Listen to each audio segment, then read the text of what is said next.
You heard about the alleged text messages that was reported last night?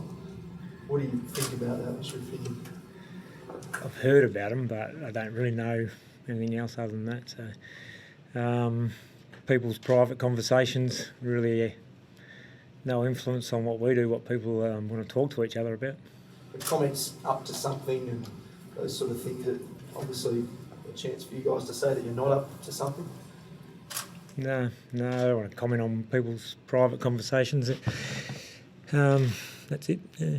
Are you disappointed the club's been implicated in the whole drama? No, I don't think we have been. But how do you mean you don't think you have been? Well, what have we been implicated in? Well, in the article it talks about the clubs, I'm read them out, West Coast, Hawthorn and Collingwood's tissues are biologically advanced, need to change our biology. You saying they are? I'm just reading from the article here. Whose article? Look, I'm not. Let's get this straight. That's just two people talking to each other who have, as far as I know, no employment here at West Coast. They don't have any role within our footy club, so they're welcome to talk about whatever they want. No, it's not. I don't see it as a reflection on West Coast. Chris Marston, do you want to give us an update on how he's tracking? Off his crutches, but in a moon boot. So no fractures, no bone damage, but pretty serious sprained ankle. So miss a few games. Daniel Kerr was training today, and for the sort of little time we were in there, he seemed to have a bit of a spring in his step. Yeah, he did, yeah. And he might be available for selection this week. We fully expect he's pulled up pretty well from the weekend. So these signs are really good that he's going to be able to get back up and going again. Would he be an automatic selection? I know you've sent him through the waffle to sort of get fitness and a bit of form. After what he's done and having missed a week, does he still have to go through the waffle? Or yeah, what he needs to do is, he played one game of waffle and then couldn't train or play the next week. So we really defeats the purpose of playing that waffle game. So he needs to play and get his fitness up. So he's available for selection. Ideally, he would play waffle and get through the game and be able to train next week and continue playing. But depending on availability of players, he could play for us, even though he'd be underdone. You have also, I think, Paddy's free to play now, Glass, you've got the option of Embley as well. Do you see a fair few changes this week? I've seen a few every week, mate. So why change? We're on a roll. Embley available, McGinnity available, Rhodes are available, Shepherd available, Glass available. That's a positive for us. So again, we've got to look at how fit those guys are and what they can bring to the group. Shuey, LaCroix, Natanui, will we see them again playing before the end of the season? Hopefully all three of them. Yep. Shuey's a muscle strain, so he's the one that we've got most idea about timeframes. So I'd say definitely he'll be back. LaCroix, we're really confident will be back, and Nat Nui certainly could be as well. Have you got any update on what's actually wrong with Mark's foot? He's had an MRI and a bone scan, I think, and nothing, no bone damage in there. So he's got something that is causing some pain. That is getting better, and but exactly what's causing the pain, we're not sure. And any update on Nick Natanui? Have you been able to get him back into training at all, or is he still resting? Well, he said he's telling Burns he's available to play this week. Yeah. Do you consider him available to play this week? Well, that would be his first run since last game. He hasn't actually trained, so I don't expect he'll play this week. He's got to, obviously, the rest has done what we expected it would, which is making him feel good. But in terms of what load he can take, that will be tested out, building up now. So hopefully after he gets some running under his belt, he's saying the same things. John, what are the benefits of him coming back this year vis-a-vis him resting the rest of the year?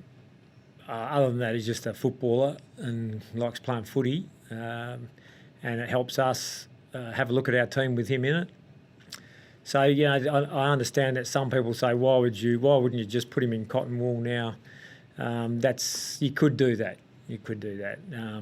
Is that a benefit? Well, he's not going to get injured by not playing footy.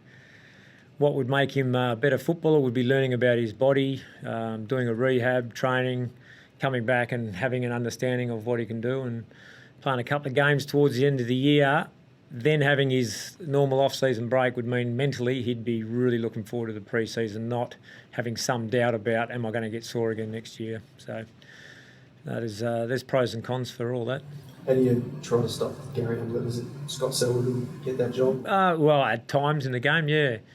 Our strategy will be to beat the Gold Coast.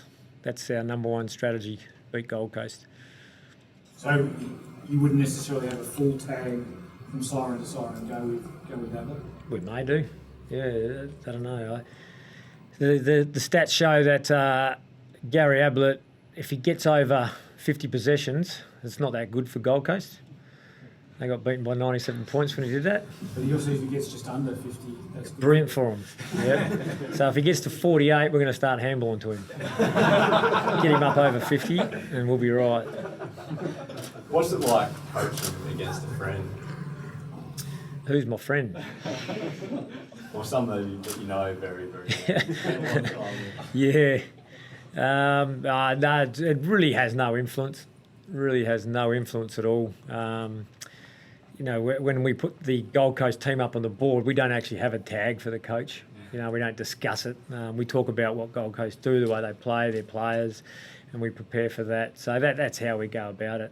Really, it has no bearing at all, other than the fact that Louis and I don't cross paths too much, so we'll be able to say good day after the game. What other threats do you see them having apart from Gary?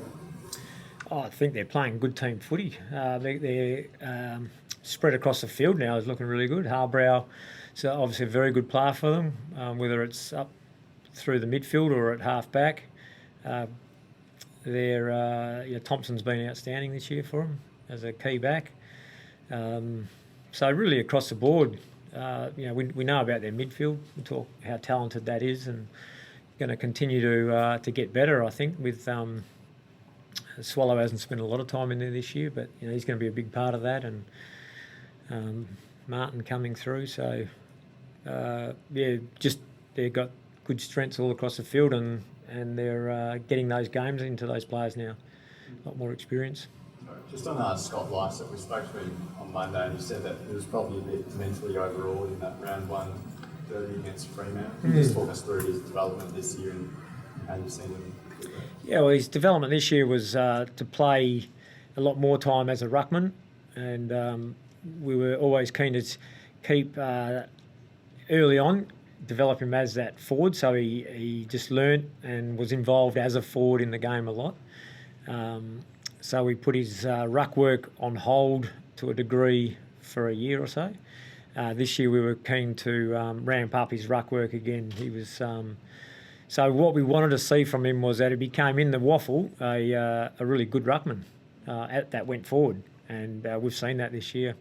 He's been involved in way more ruck contests than he was previously, as planned, and still contributing as a forward, which is great and exactly what we wanted.